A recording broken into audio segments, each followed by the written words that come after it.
I'm Abraham Friedman. I'm Tyler Shaver. I'm Xavier Vollinger. In 3, 2, 1. And this is Game 7 in the finals versus the Memphis Grizzlies and the Orlando Magic. And I'm just getting word here that Adam Silver is resigning because these two teams are so bad. Yes, that's right, Jim. I've just recently heard from league sources that Adam Silver, after an atrocious Game 6, which drew 5 viewers, yes, 5, and scored 50 points with a 50-51 score in favor of the Memphis Grizzlies, he's decided he's going to retire from his league commissioner post and pursue a professional golf career. Okay, what do you think about this, Xavier? I think, honestly, it's not a bad idea for him. I mean, racking in just 5 viewers from Game 6 after a horrible game. The leading scorer was Marc Gasol with 12 points on 25% shooting. I just don't see this Game 7 being anything interesting. So, on this path, who do you think would be the new commissioner of the NBA?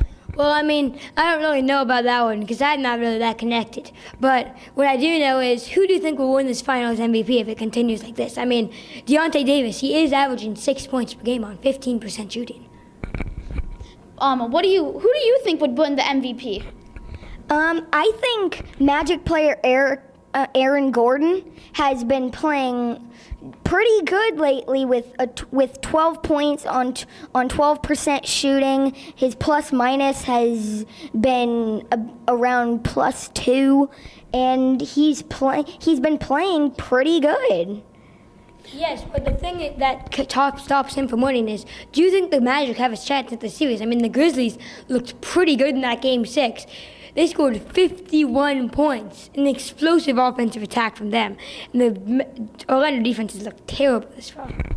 Well, personally, I think if it keeps going like this, I think that Mike Conley could win the MVP. I mean, averaging 1.2 assists per game is just blowing away the competition.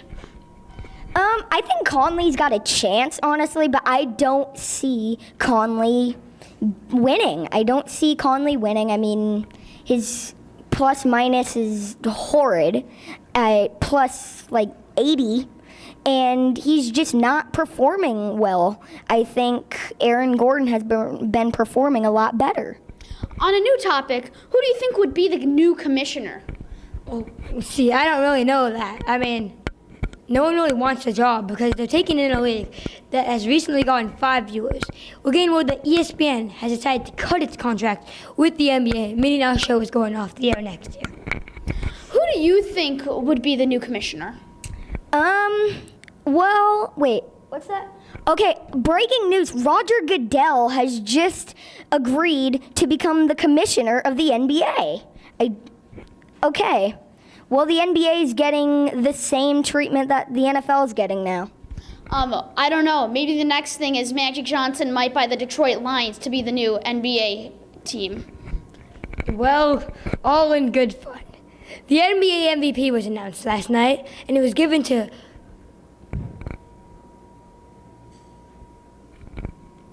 The NBA MVP was given to someone. We forgot his name since the viewers were so bad, and it got cut off. ESPN cut his contract right before it got announced. Yeah, I think it was Kevin Durant. I don't know. Well, that's our show for today. Next, you will be seeing the Game 7 finals before it gets cut off by ESPN. I'm Archie Windsor. I'm Jack Waterstone. I'm Zach Bennett. In 3, 2, 1. And welcome to our show on Spectrum Sports. I'm Jack Waterstone, and today we are witnessing LeBron's first game with the Lakers facing the Warriors. So, let's talk about LeBron's other teams. We know LeBron's been on the Cleveland Cavaliers and the Miami Heat, and those teams have done well. What do you think, Zach? I think that he's done so well on good teams and bad teams. He's made it to the finals 8 straight years.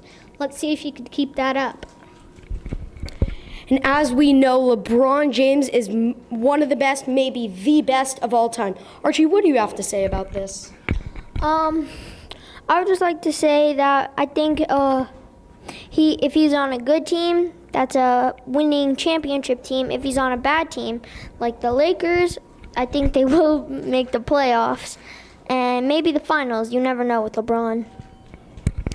And now we have to consider this. The only bad reason for LeBron might to go to the Lakers, one, the Lakers haven't had such a great history in the last 1-2 years, but also he will have to face the Warriors 4 times this season. It doesn't seem like a lot, but it is probably the most you can face one team in a regular season. What do you think about this, Zach Bennett? I think that it's great for the viewers. They'll be tuning into all those games, but Steph Curry said he was ready for that. And a lot of people are questioning whether the Warriors might not win this year because of LeBron. What do you think about it, Archie? I think out of the 4-game series that they will do in the regular season, I think the Lakers will take one, but if they meet in the playoffs, I think the Warriors will win. Okay, and now we have to talk about the Warriors. The Warriors, they were a great team last year. They had Steph Curry, Klay Thompson, Kevin Durant, and Draymond Green, and now they just added a center, which they needed. And that center is Boogie. Coming off an injury, how do you think he will do, and how do you think he should do, Zach? I think he'll do fine. He may come back to an all-star. Not this year, though, because he'll be injured for most season. We will not see him playing this game. But really all he needs to do is play as good as Zaza Pachulia. And Archie, what are your expectations for Boogie?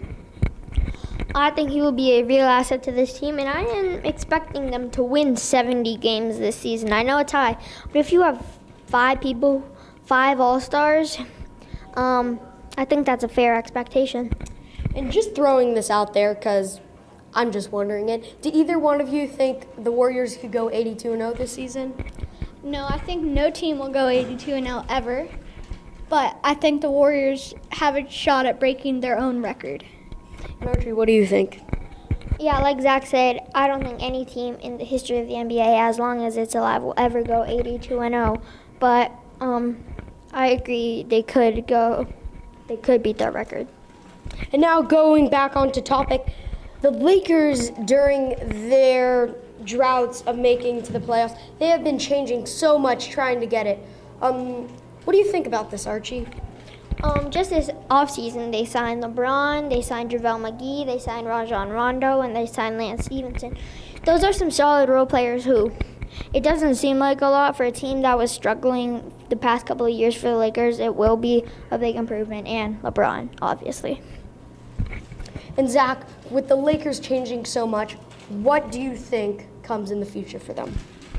I think in the future the Lakers will play very well, but LeBron will start decreasing. But they still have a bunch of young assets like Lonzo Ball, Kyle Kuzma, Brandon Ingram. Plus, they also have like the role players Archie said.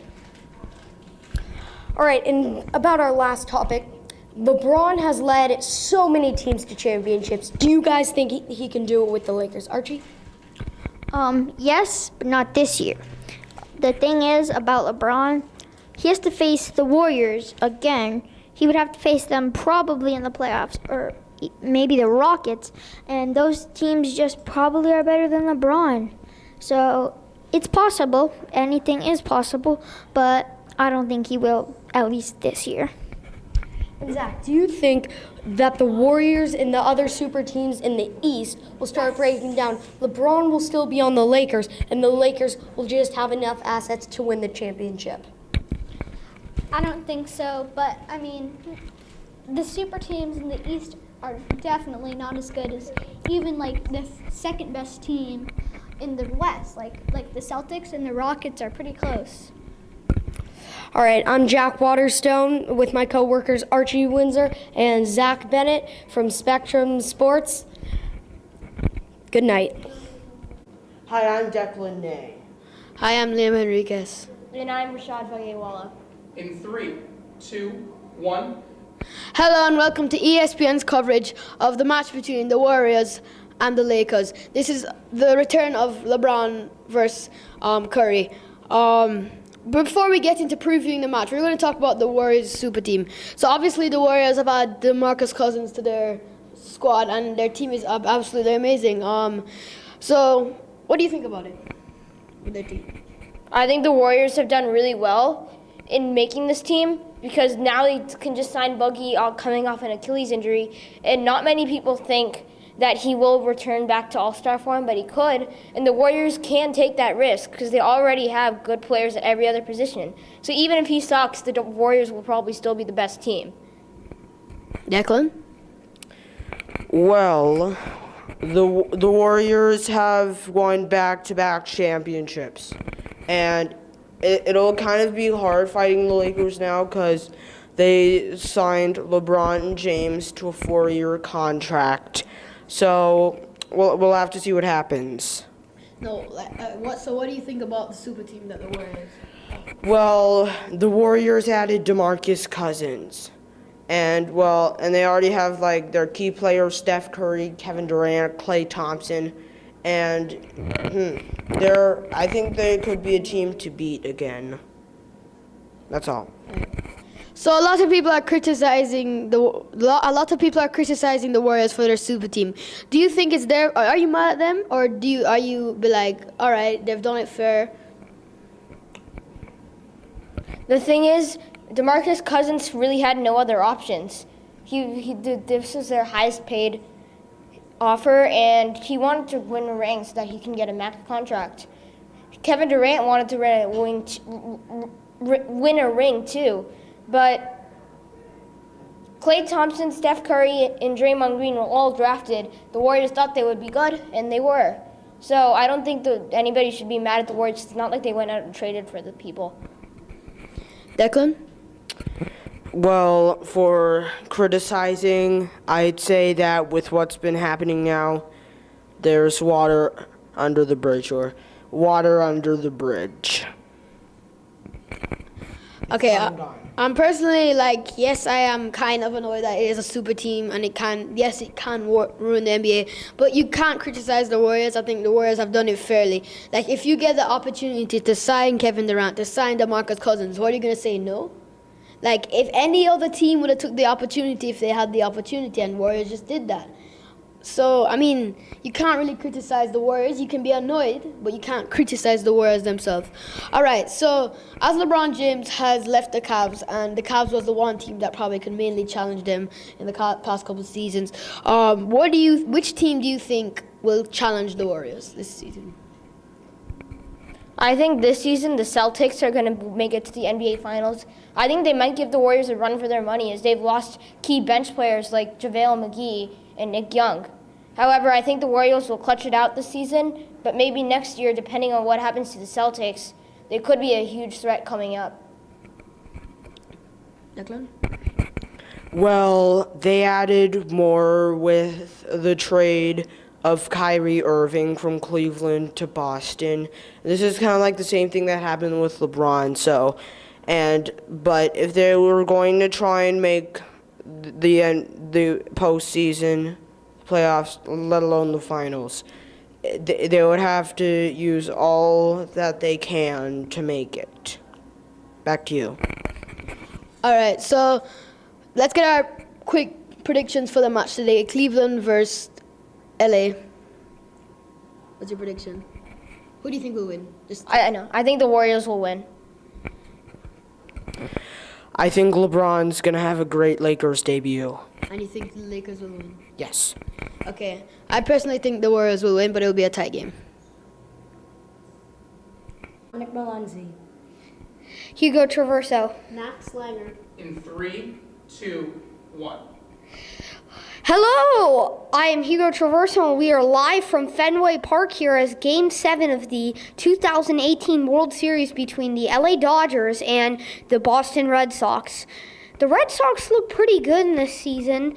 How do you think about that?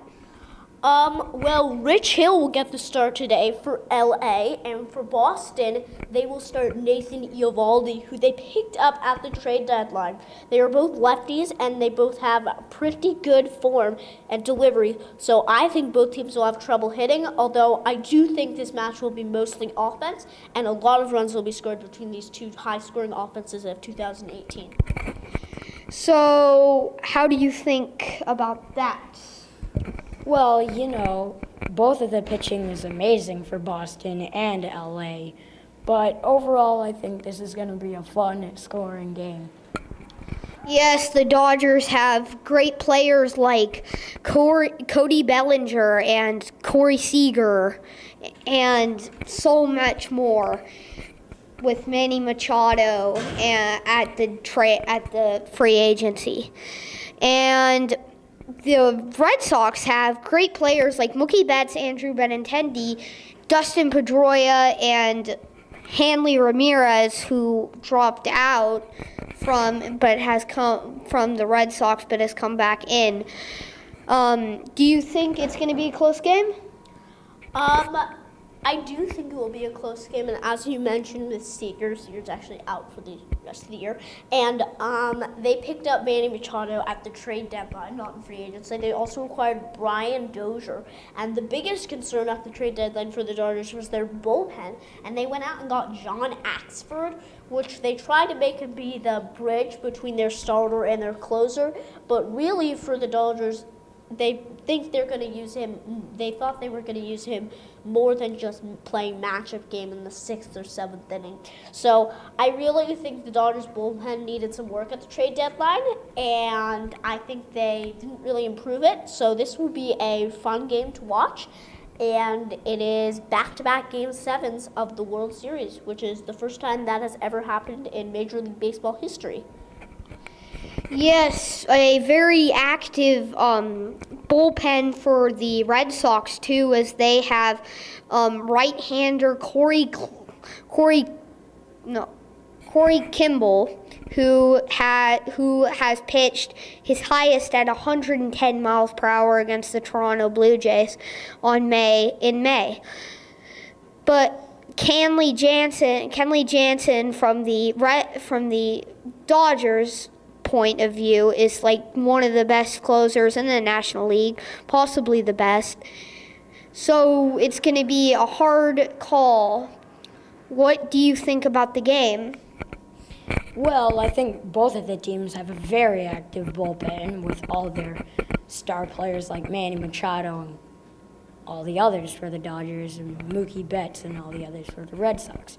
It's going to be a close game, but I think the bats are going to be active this game.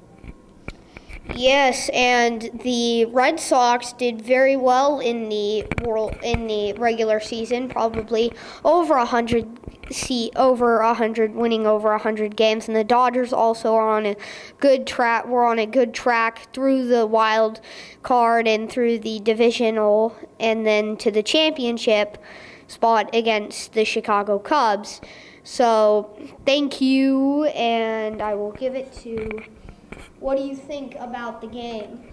Well, what I was going to say is the Red Sox actually won a really surprising 114 games this year, only 2 off from the most games ever won, and the Dodgers actually made the wild card, and it was surprising that they actually won against the Colorado Rockies, because the Rockies were up 4 runs in the 9th inning, and the Dodgers came back all the way to Game 7 of the World Series. Last year they lost by 4 runs. We'll see how it plays out this year.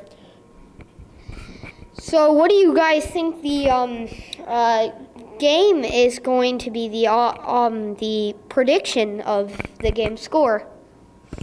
Well, the game score is probably going to be about average on the World Series, probably going into 5 or 6 runs, but I think we're gonna see a lot of homers and a lot of people getting on base. So who do you think is gonna win? I'm gonna go with the final score at 9 to 7 Red Sox final. I will go with a 8-5 Red Sox. I'll go with the 7-4 Red Sox. We all think Thank the Red you. Sox are going to win. Wrapping it up here from Fenway Park. In Boston, Massachusetts. Hi, it's Duke Arapito here at Pro Sports Talk headquarters in Los Angeles. We're here to talk to you guys in a pregame show about how LeBron is going to do in his first day in the gold and purple. First on this topic, we have Madison Turner telling you all that she has to say. Hi guys, my name's Madison Turner, and I think LeBron James will have an amazing night tonight, and I think he'll go for 20-something points and have an amazing debut with the Lakers. On the court tonight, he will have Lance Stevenson and JaVale McGee and a bunch of new rookies that they acquired in the 2017 NBA draft. He will also have Brandon Ingram and other young guys with him. For more information, here's Piper Green.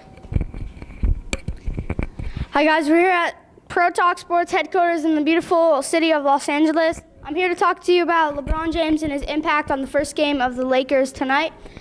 He will be wearing the purple, yellow, and gold tonight as the jersey. He's been wanting to do that, I think, for some time, folks. But I think the impact he'll have tonight will be incredible because he's playing with new rookies. He's playing with a new fresh start team. And I think the next 4 years that they're going to have together as this team is going to be a special bond. Yes, as they said, they now have a very big power lineup of young and veteran stars. For more on this, we're going to send it over to Andrew Holland, our sports expert, on yes, is LeBron going to do well, or no, terrible. I gotta say, probably yes. Yes, you hear from our sports expert. It is a yes. LeBron will be doing good this season. We'll see you in the post-game show. Timmy Neiman. Matthew Chavez. In 3, 2, 1. Hello, I'm Timmy Neiman, live with Matthew Chavez at Oakland A's Stadium in Oakland. Matthew, how big of a game is it for the Dodgers considering the NLS is very tight and the Diamondbacks are right on their tail? Well, Dodgers have been kind of struggling lately. They need to get something going here. The Diamondbacks are actually up by half a game, so we kind of need this game right now. We have Rich Hill on the bump. Hopefully he can get a couple ground balls and make some plays for the team. And how important will a win be tonight? How hard would it be for the Dodgers to come back if they do go 1.5 games down of the Diamondbacks? Well, they have been, in the past couple years, they see recover and always winning. They're number one in their division, which is very good, always winning the NL West. So I believe that they can always come back if they end up losing today.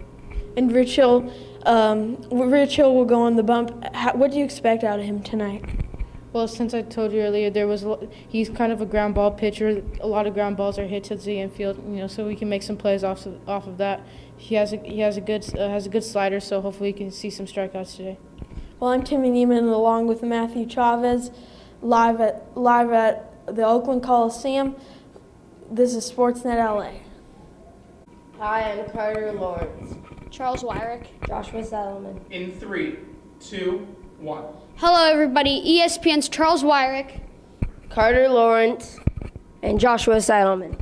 Here before Game 2 of the NBA Finals between the Golden State Warriors and the Cleveland Cavaliers. What did you guys think of Game 1? I think Game 1 was blown. It was a good game, but Game 1 was blown. Like, if you see the replay, J.R. Smith should have just gone right back up. He could have made the shot or gotten fouled himself. Like, you'd rather have free throws over trying to go all the way back and make a three. Yeah. Absolutely, I agree 100%. J.R. Smith should have just taken it, and he was right there in for a layup with a wide open basket. Instead, he makes a really stupid move, and then in the press conference, he says he thought they were up by 1. So we'll see if he can rebound from his mistake here in Game 2. I agree with both of them. Also, George Hill, he kind of should have made that free throw. I mean, I don't blame him. Sometimes you just miss free throws, especially with that amount of pressure. But J.R. Smith should have he caught the ball. He had no idea what's going on. You have to know what's going on when you're, in the NBA Finals. And especially because it's the Golden State Warriors. You're playing against the Warriors. You don't want to go down 1-0. And, yeah. Well, actually, if you're up by 1, why would you pass to George Hill to try and make a 3 if you're up by 1? I really do not understand the play concept here at all, especially because of missing free throws. I understand the pressure and everything, but wow.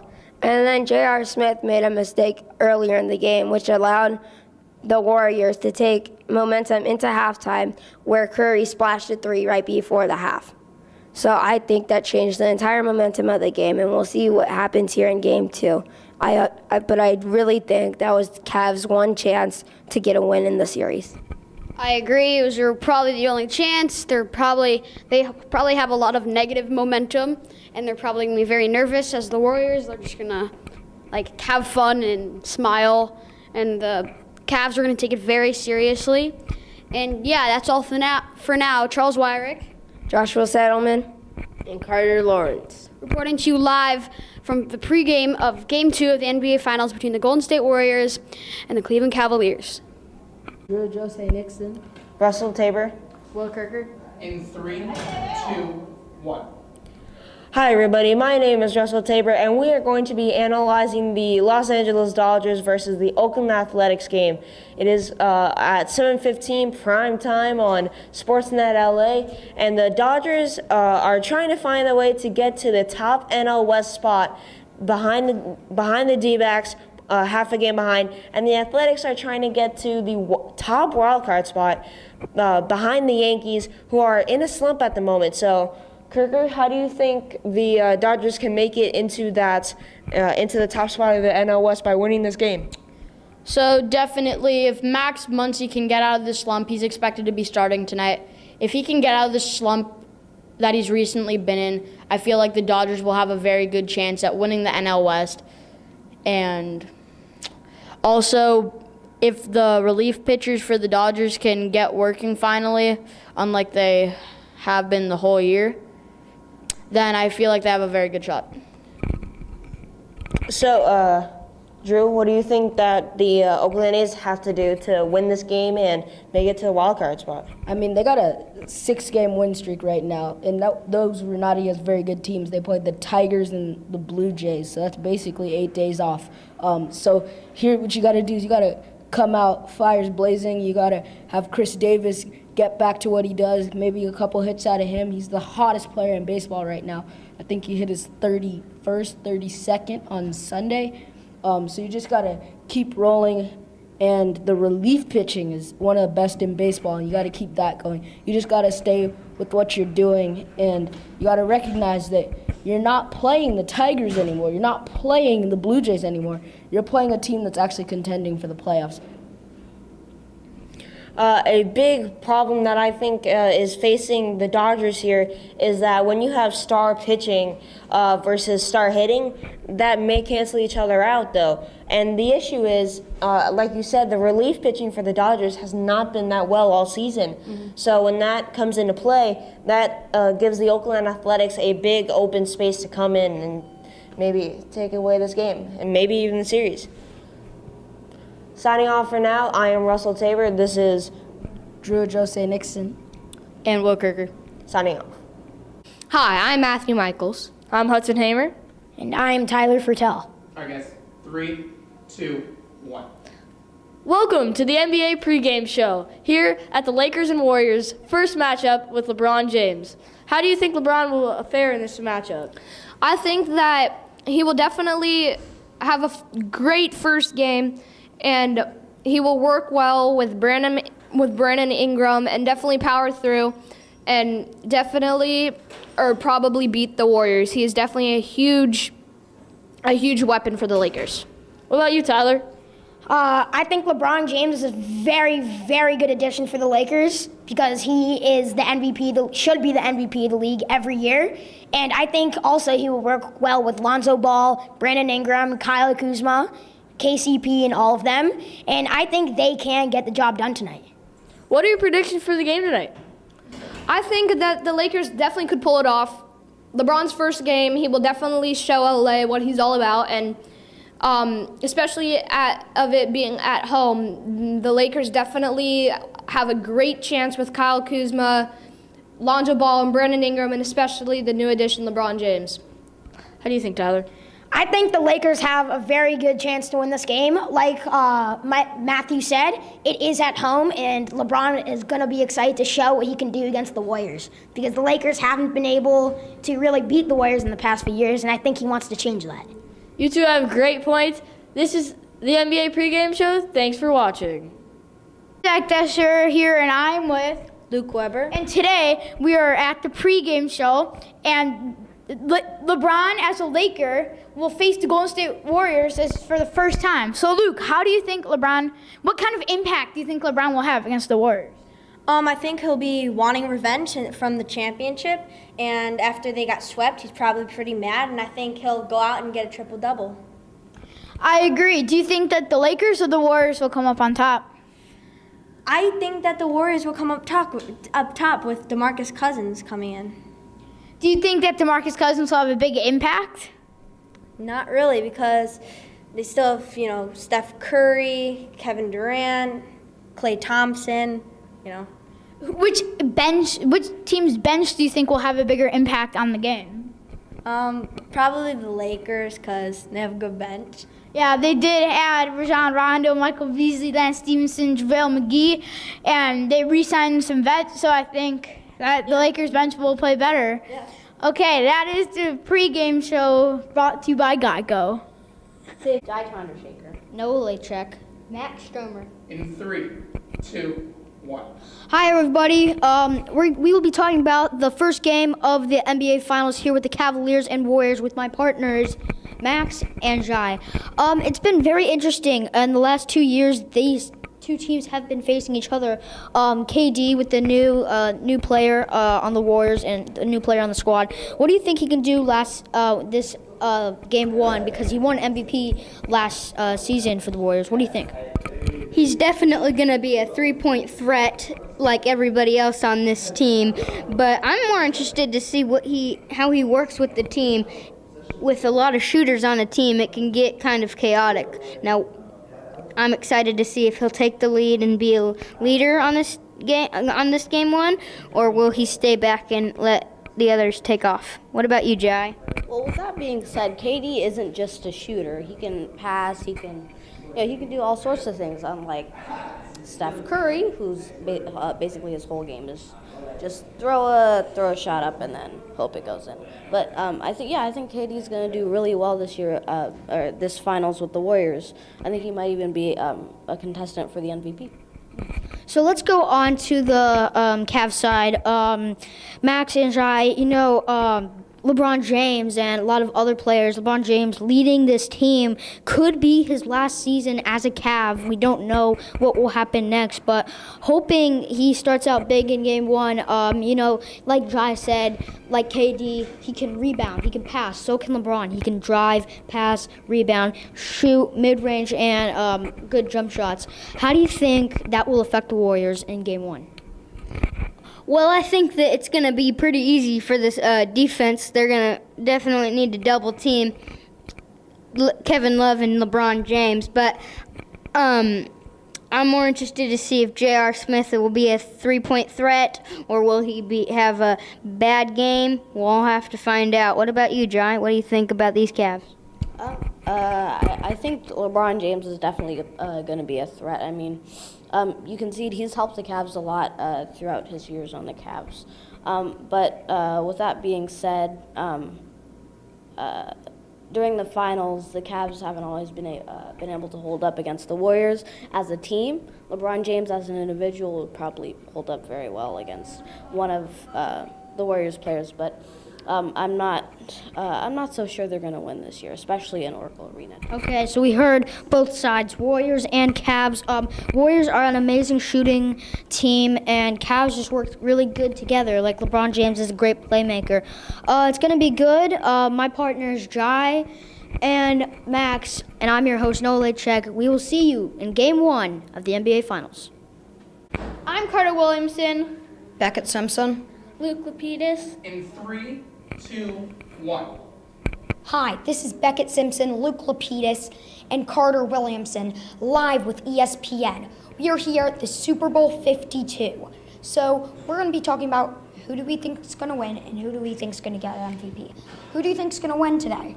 Well, I think the Eagles, even though they have their backup quarterback starting, they still have a great defense, and they've got players like Blunt, Ajayi, Jeffrey, and Aguilar who can make big plays. But Foles is going to have to step up if they want to win today. And the MVP of the game, I think if the Eagles win, will be Alshon Jeffrey, because I think he will have a big game. Cool. How about you?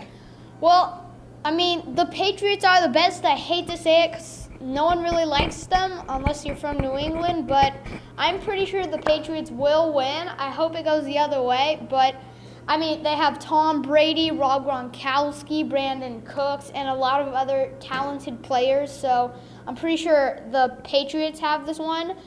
And if the Patriots win, then I'm pretty sure Tom Brady obviously might be MVP, so that's my prediction. So, if the Patriots win, which I think they will win, because for the one reason, Tom Brady, one of the best quarterbacks of all time, in my opinion. Julian Edelman, you have James White, he's an amazing running back. Then you also have people like Chris Hogan, Dante Hightower on the defensive end. People like Stephon Gilmore, an absolute lockdown cornerback. So when they win, I think it will have to go to Dante Hightower because he's one of their main defensive assets. And because if they win, they'll have to shut down the offense, and I think he'll be a big part of that. So this is Beckett Simpson signing off.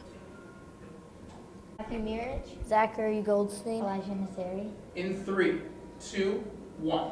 Hello everyone, this is Zachary Goldstein with my partners Matthew Mirich and Elijah Nasseri. And today we are hosting the pregame show for the Dodgers versus the A's. Matthew, what do you think about this matchup? Well, I think it's going to be a really good game today. The Dodgers just picking up Manny Machado because Corey Seager has Tommy John. The A's, also a good team. So yeah, we're going to have to see how this goes. Yeah, so Rich Hill starting on the mound for the Dodgers and Sean Manaea for the A's. Hill does have a 3.63 ERA and Manaea at 3.83. Elijah, how do you think the matchup will go? I think the matchup will go great. You know, they're both from California, you know, like Dodgers versus Oakland A's, and I just hope to see what happens. Yeah, and it's only a 2-game set. I don't know why, but yeah, and a great power for Matt Chapman, who's on the A's, has been hitting really well past couple of days. Also, Brian Dozier been hitting for slugging percentage a lot. How do you feel about how he's doing? Oh yeah, he's doing great. He's doing great for the team, and yeah, I'm excited to see how this game goes. Yeah, so he already has 2 home runs on the Dodgers. What do you think about Manny Machado? You know, let's hope that the Dodgers will take him down. And I hope that he doesn't have like a big game, but maybe he'll hit. Yeah, Machado also doing well as a 309 average with the Dodgers this season. And I'm signing off. My name is Zachary Goldstein with my partners Matthew Mirich and Elijah.